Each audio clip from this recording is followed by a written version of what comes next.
எல்லாருக்கும் வணக்கம். உங்களுக்காக சொல்லிட்டு இருக்க என்னுடைய பெயர் இந்து. எல்லாரும் நல்ல உடல் நலத்துடனும், மனமகிழ்ச்சியுடனும் இருக்கணும். வாங்க நம்ம சிந்தனை பெட்டகத்துல ஆரவல்லிக்காடு கதையினுடைய 2வது பாகத்தை பார்க்கலாம். இந்த கதையில வரக்கூடிய ஆரவல்லிக்காடு அப்படிங்கிற ஊரு முழுக்க முழுக்க கற்பனை.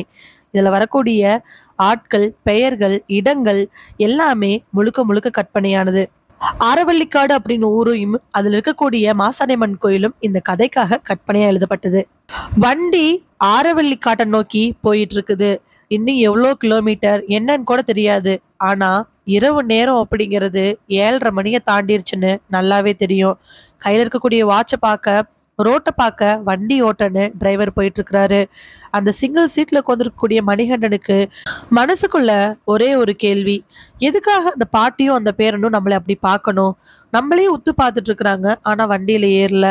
டிரைவர் என்னன்னு கேட்டா அங்க யாருமே இல்லைன்னு சொல்றாரு. ஏன்? ஒருவேளை எனக்கு மட்டும்தான் தெரியுதா, இல்ல அவருக்கு கண்ணு தெரியலையா? என்னன்னே புரியலையே. நினைச்சுக்கிட்டு வரும் பொழுது சடனா ஒரு பிரேக் போட முன்னாடி போயிட்டு பின்னாடி வரா மணிகண்டன். டக்குன்னு டிரைவரை பார்த்து, என்னண்ண அங்க பாருப்பா. அவர் கை காமிச்ச இடத்துல பார்க்கும் பொழுது அந்த இடத்துல ஒரு டீ கடை இருக்குது. டீ கடையில ஒரே ஒருத்தர் மட்டும் டீ வச்சுக்கிட்டு இருக்கிறாரு. அதுக்கு பக்கத்துல ஒரு போர்ட்ல ஆரவள்ளி காடுன்னு போட்டு அப்படியே ஸ்ட்ரெயிட்டா ஒரு ரோட் போட்டு அதுல 7 கிலோமீட்டர்னு போட்டிருக்குது. என்னென்ன டீ கடை இருக்குது, அது இந்த இடத்துல? ஏப்பா, டீ கடை வைக்கிறது கூடவா ஏதாவது வேணும்? திருப்பி பஸ்ஸில் இருக்கிறவங்கள பார்த்து, இங்க பாருங்க, டீ கடைக்கு ஒன்று இருக்குது, யாருக்காவது பசிச்சுன்னா இங்கேயே சாப்பிட்டுக்குங்க. இருக்கிற 2 3 பேர்ல ஒருத்தர் மட்டும் சரின்ட்டு கீழே இறங்க. மீதி இருக்கிறவங்க எல்லாம் நேரம் இருப்பா, கொஞ்சம் சீக்கிரமா தான் போங்களேன். இங்க பாருங்க, நாங்க வயிற்றுல ஒண்ணுமில்லாம வண்டி ஓட்டிட்டு இருக்கிறோம். இனி இந்த ஊரை தாண்டி எப்ப நாங்க கரூருவோம்னு எங்களுக்கு தெரியாது. அதனால இருக்கிறது என்னமோ அதை நாங்க சாப்பிட்டு தான் வருவோம். ஒரு 10 நிமிஷம் எங்களுக்காக பொறுத்துக்குங்க. சொல்லிட்டு டிரைவர் இறங்க, மணிகண்டனும் கீழே இறங்குறான்.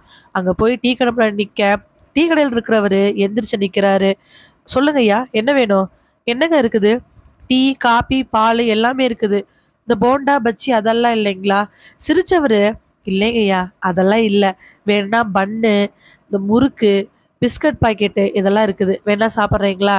சரி, ஏதோ ஒன்று கொடுங்க.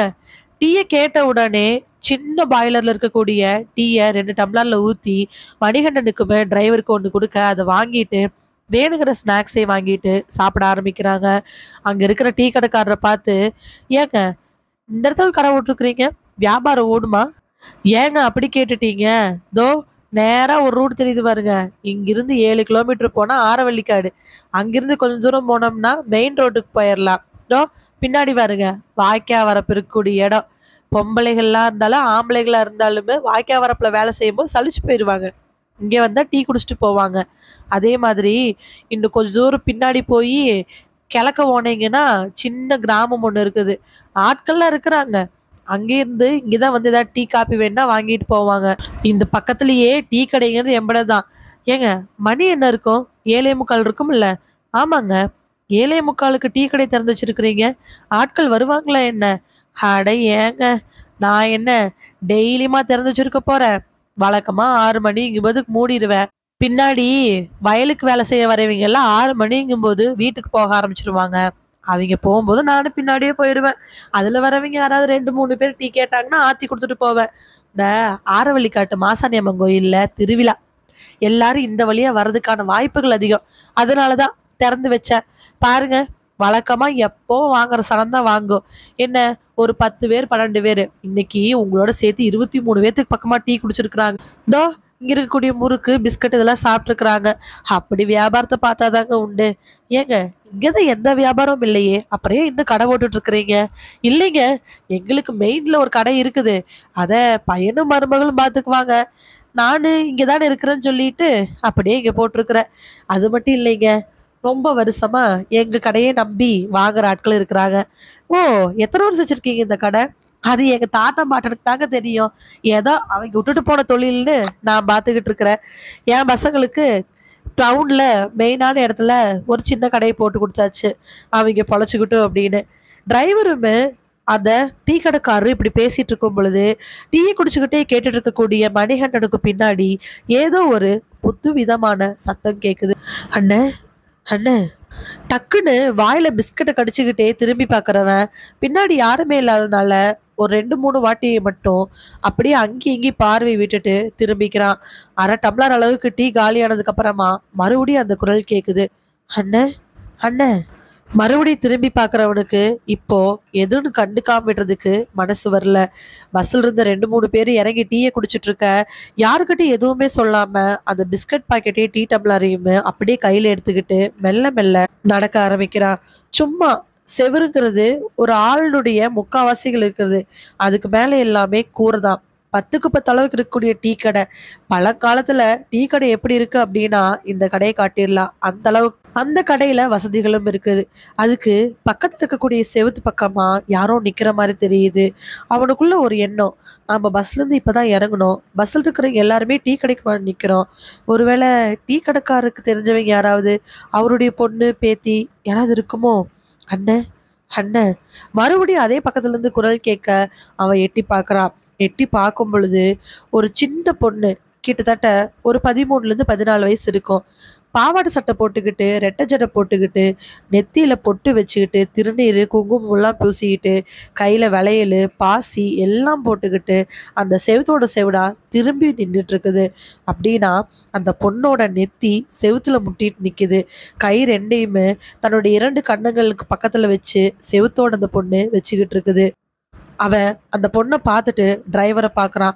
டிரைவர் டீ கடைக்காரர்கிட்ட மும்மரமா பேசிட்டு இருக்கிறாரு. எதையுமே யோசிக்காதவன் டக்குன்னு அந்த பொண்ணை கூப்பிடுறான். பாப்பா, பாப்பா, பாப்பா, உன் பேர் என்ன? நீதான் என்ன கூப்பிட்டியா?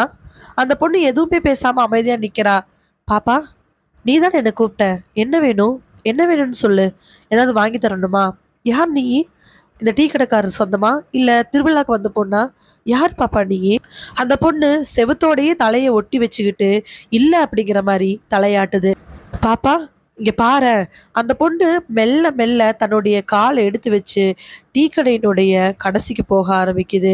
அந்த பொண்ணு அந்த காலை எடுத்து வச்சு போக போக அவனுக்கே தெரியாம மணிகண்ட அந்த பொண்ணுக்கு பின்னாடியே போறான்.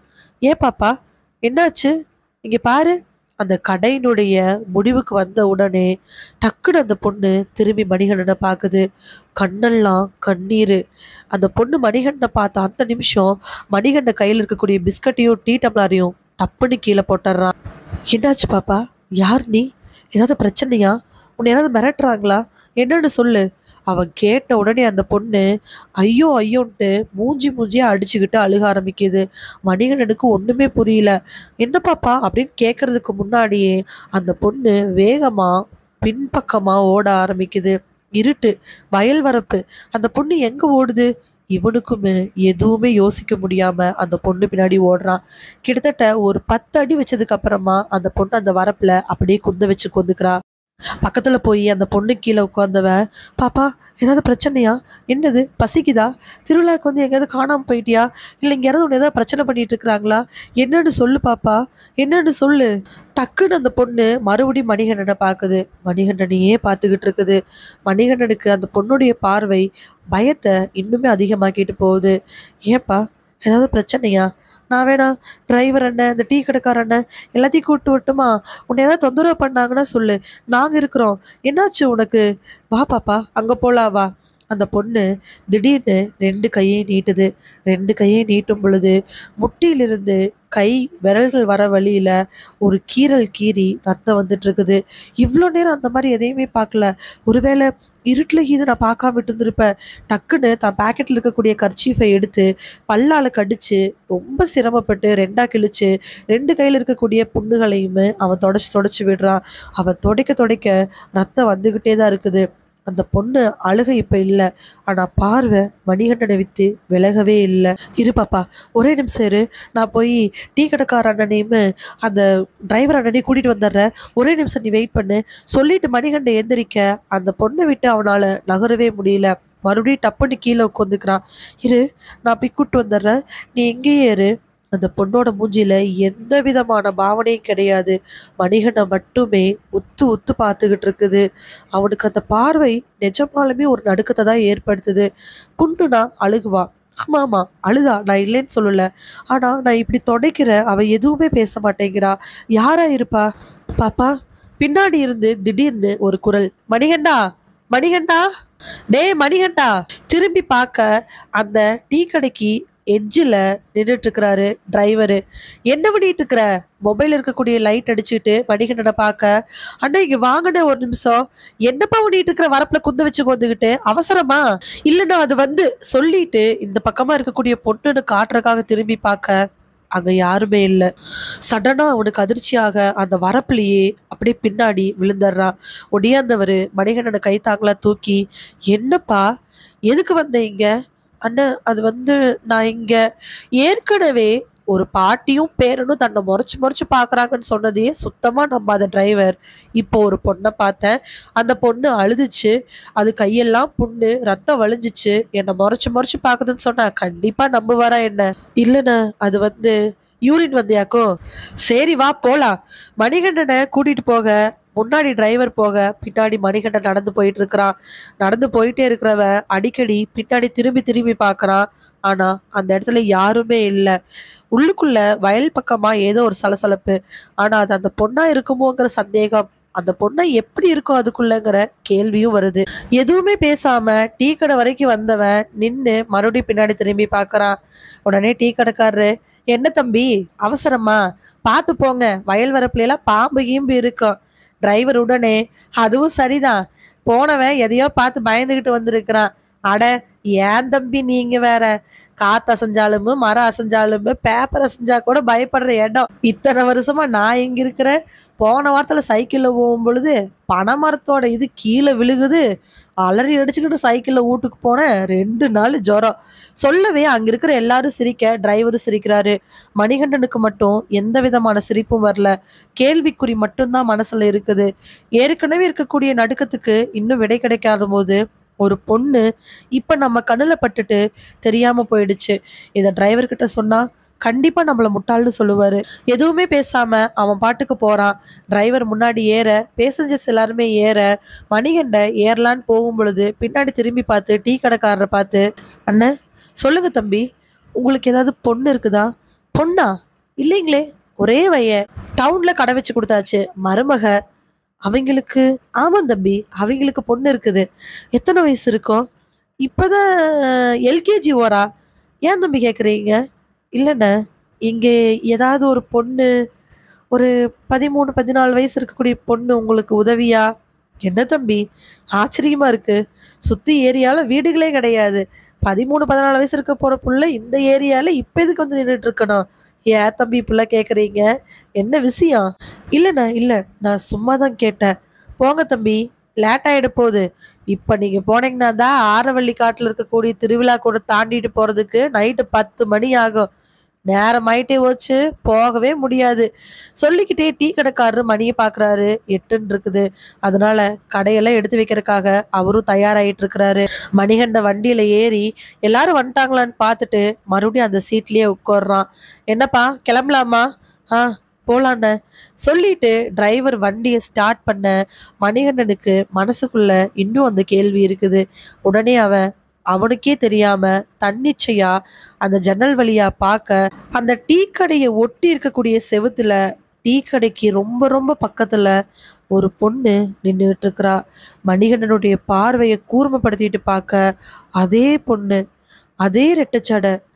அந்த பொண்ணு மணிகண்டனை முறைச்சு பார்த்துட்டு நிக்கிறா. அவளுடைய பார்வையில் இருக்கக்கூடிய அர்த்தம் மணிகண்டனுக்கு பயத்தை இன்னும் அதிகமாயிட்டே போயிட்டு இருக்குது.